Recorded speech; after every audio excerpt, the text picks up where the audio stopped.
Ayan po mga kamarites, gagawa na naman tayo ng baon ng aking Junanax. Ayan, mas mainam po talaga yung sariling gawa ng magulang para sureball, butterable na malinis ang kinakain ng ating mga alaga. Kaysa sa mga nabibili sa labas na walang sustansya.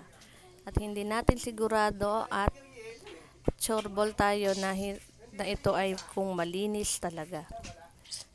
Iba pa rin talaga ang sariling gawa ng kanilang mga magulang.